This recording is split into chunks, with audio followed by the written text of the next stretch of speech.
Sinabi niya na ito ay isang hindi pangkaraniwang diskarte.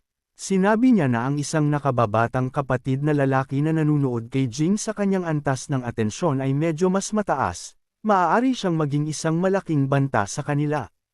Ngumiti si Jiang Do at sinabi na ang antas ng pag-akyat ni Huan ay hindi kasing simple ng tila. Napangiti siya, patuloy na pinagmamasdan ang nangyayari sa ibaba.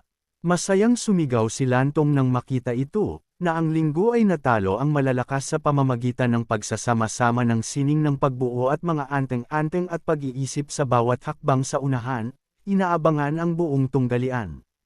Naisip niya na ito ay hindi kapani-paniwala. Nang inag si Dong nang marinig ang mga pagsabog na umuungol sa hindi kasiyahan, habang si Lantong ay pumalakpak sa kanyang mga kamay sa sarap. Siya gritted kanyang ngipin, sinabi na ito ay hindi nakakagulat sa lahat. Gumamit lang si Kim Yun ng ilang matalinong pakulo. Tinanong ni Donggang kung si Tung Sang ay hindi masyadong absent-minded, kung gayon paano siya natalo ni Kim Yin. Ngumiti si Feng Tianyang, lumingon kay Elder Guyo. Sinabi sa kanya na ang kanyang hall ay talagang nagtatago ng maraming kawili-wiling mga lihim. Una, ginulat sila ni Zhao Rei, pagkatapos ay napahiya si Qin Yingwei. Siya ay tumawa, awkwardly, bahagyang namumula, na nagsasabi na ito ay isang pangkaraniwang pangyayari.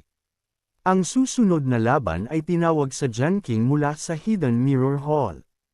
Si Yu Jianqing ay unti-unting bumaba sa arena habang siya ay sinasabayan ng masigasig na sigaw ng mga disipulo sa ibaba. Ang lalaban sa kanya ay si Lan Xinyu mula sa launching hall. Ang dalawang kalaban ay nakatayo sa tapat ng isa't isa, naghihintay sa pagsisimula ng labanan. Si Shanyo, na lumingon kay Masha, ay nagsabi na siya ay mas mababa sa lakas sa kanya. Siya ay nasa ikawalong ranggo sa makalangit na leaderboard, isang ikaapat na antas na Purple Palace. Siya ang nangungunang disciple ng launching hall, at bilang disciple ng Sword Clan, hindi siya nawala ng puso, kahit na mas malakas ang kanyang kalaban. Sinabi niya ito ng may kumpiyansa, at ipinikit ni Jiang Xian ang kanyang mga mata. Sinabi sa kanya na gamitin lamang ang lahat ng kanyang lakas at lumaban hanggang sa huli. Sinabi ni Chinyo na hindi niya sinasadya na itinulak niya ang kanyang sword pasulong, nakangiting baliw, pinalibutan ang kanyang sarili ng mga daloy ng enerhiya, na sinasabi na gagawin niya ang lahat ng paraan upang sirain siya at manalo. Ang lahat ay sumigaw sa pagtataka, nagtatanong, ang batang ito ba ay talagang gumamit ng isang tableta na naglabas ng banal na kapangyarihan bago ang laban? Ang mga ugat sa paligid ng mga mata ni Lan Xinyu ay marahas na umuumbok, at ang kanyang mga mata ay namula. Si Guyo, na nanunood nito, ay nagsabi na ang tabletang ito ay maaaring tumaas ng 50% ang espiritual na kapangyarihan ngunit kahit na siya ay nanalo, ano ang punto? Sinabi ni Guyo na ang tableta ay sisira sa kanyang pag-akyat. At nag-aalangan na sabi ni Yu, baka may ibang gustong gawin si Shanyo. Ang kanyang sentensya ay ipinagpatuloy ni Wenjian, na nagsabing gusto ni Shanyo na pumasok sa Dao gamit ang kanyang sword at pumasok sa 5th level ng Purple Palace. Upang makapasok sa ikalimang antas ng kaharian ng Purple Palace, kailangan ng isa na magkaroon ng naaangkop na paghahanda. Lan, idiniin ni Shanyo ang kanyang sword sa kanyang katawan, lumilipad sa hangin, nababalot ng mga daloy ng enerhiya. Ang lahat ng ito ay napanood ni Jin Shin. Ang ginawa ni Shan ay nasa loob ng malinaw na balangkas at konsepto ng Dao ng Ascension. Halimbawa, upang umakyat sa espada, kailangang maunawaan ng isa ang layunin ng espada, at batay sa pag-unawang ito, makamit ang orihinal na tao ng espada. Maraming mga disipolo ang natigil sa ikaapat na antas ng Purple Palace para sa kanilang buong buhay at hindi makapagpasulong ng isang asensayon. Ang bilang ng naturang mga disipolo ay higit na lumampas sa bilang ng mga sumusulong mula sa ikasyam na antas ng Purple Palace hanggang sa unang antas ng pag-akyat sa katotohanan. Naunawaan ni Juan na upang makipag-ugnayan sa tao, ang disipulong ito ay nagpasya na isakripisyo ang mga pundasyon. Pinagmasdan niyang mabuti ang mga pangyayari sa arena na may bahagyang ngiti sa labi. Tinanong ni Wan Xinggan ang kanyang sarili, ano ang gagawin ni Xiang sa ganoong sitwasyon. Isang malakas na pag-atake ang patungo sa kanya, na tinatawag na Blue Sword Technique, ang espiritual na plataporma. Hinawakan ni Yu Jiangxing ang kanyang sword gamit ang kanyang mga kamay, mabilis itong hinugot mula sa kaluban nito. Sa literal na one strike, nagawa niyang wasakin ang malakas na pag-ataking ito, pinutol ang blue stream gamit ang kanyang matalas na sword na nagulat. Si Shan Yu ay may posibilidad na natural ang kanyang mga ngipin, na tinatanong ang kanyang sarili at ang kanyang mga iniisip, anong uri ng kapangyarihan ito. Gumamit siya ng 3 anteng-anteng, na ang bawat isa ay may pananagutan para sa ibang kapangyarihan. Nawalan ng pag-asa si Lanxinyo. Hindi kaya ang pinakamalakas niyang atake pagkatapos gumamit ng tableta, ay napakadaling nabali. Ang 3 anteng-anteng ay muling tinaboy ng Jianshan Sword, na para bang wala itong halaga sa kanya. Humakbang siya pasulong, humahakbang sa hangin na parang nasa ibabaw ng tubig. Ang kanyang mga paa ay nagpadala ng mga ripple sa hangin, at si Yujian ay tumaas ng pataas, patuloy na nagtataboy ng higit pang mga bagong pag-atake. Tila umaakyat, nang hagdan si Jiangx upang salubungin ang kanyang kalaban, habang pilit niyang sinisikap na bigyan siya ng kaunting pinsala, nagsalubong ang kanilang mga tingin, si Shan Yu, nakakatakot na tingin at Shan King's confident na titig, na walang kahirap-hirap na humarap sa kalaban. Pagkalipas ng ilang sandali, si Yu Jiangx ang kanyang kalaban na mabilis na hinampas ng kanyang sword, dahilan para masira ang kanyang damit. Hinawakan ni Jian King ang kanyang sword sa magkabilang kamay, iniipon ang kanyang lakas, nang biglang naramdaman ng kanyang kalaban ang isang hindi pa naganap na pagdagsa ng lakas. Maraming kamay ang lumitaw sa likuran niya. Isa lang ang ibig sabihin nito. Nagtagumpay siya sa kanyang plano. Idiniinisya niyo ang kanyang mga daliri sa kanyang mukha at sa harap ng kanyang katawan.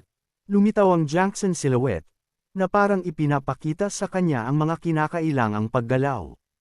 Agad niyang itinuro ang kanyang malakas na pag-atake kay Jian King, na lumalaban sa kanya. Lahat ng nanunood nito ay sumigaw sa gulat na si Shan Yu's Tao of the Sword ay lumitaw. Sabi ni Lantong, sa gulat, kung magagawa niya ang ganito, ibig sabihin, isang hakbang lang ang pagkakaintindi niya sa to ng espada.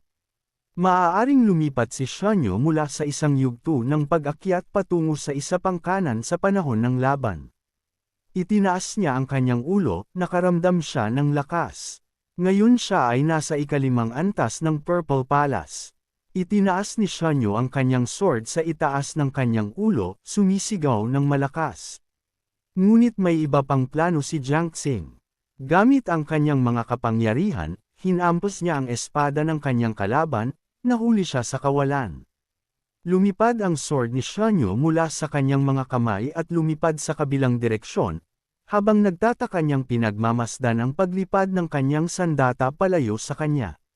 Nagsimulang pagpawisan ang kanyang mukha nang sa wakas ay naramdaman niya ang panganib ng kanyang kalaban. Sa matalim na tingin, sinabi niyang tapos na ang lahat. Ngayon natukoy na ang nagwagi sa tunggalian na ito. Ito ay si Yi Jing mula sa Hall of the Hidden Mirror. Parehong bumaba ang mga kalaban sa arena habang ang mga manunood ay nagpalakpakan at binabati si Jiangxin sa kanyang tagumpay, na nagsasabi na ang tunggalian na ito ay nagbigay inspirasyon sa kanila. Napaluha si Shan Yu sa kaligayahan, pinasalamatan si Jiangxin para sa kanyang paggabay, at sinabing maaalala niya ang laban na ito magpakailanman. May mga luha sa kanyang mga mata habang tuwang-tuwa siyang nagsasalita. Dahil alam niyang lahat ng matatalo niya sa kanya anumang oras, unti-unti niyang ibinunyag sa kanya ang kanyang sword technique, ipinakita sa kanya ang tao para makagawa siya ng isang pambihirang tagumpay. Naisip niya na ngayon ay may utang na loob siya sa kanya nang hindi nababayaran. Tumalikod si Pasha at nagtungo sa labasan, sinabi sa kanya na hindi niya kailangang maging magalang. Lalong umiyak si Long Shanyo, iniisip na si Shankang ay talagang karapat-dapat na maging numero 1 na ang gayong kabutihang loob at lakas ay hindi kailanman may kukumpara sa kanya. Agad na nagsalita ang lahat na masaya habang pinapanood nila si Chi Jinzin na umalis na ang kanilang clan ay maaaring mahina sa Jiangxing. Sinabi nila na ito ay isang hindi kapani-paniwalang tanawin, at iyon ang dahilan kung bakit ang Jiangxing ay tiyak na mananalo.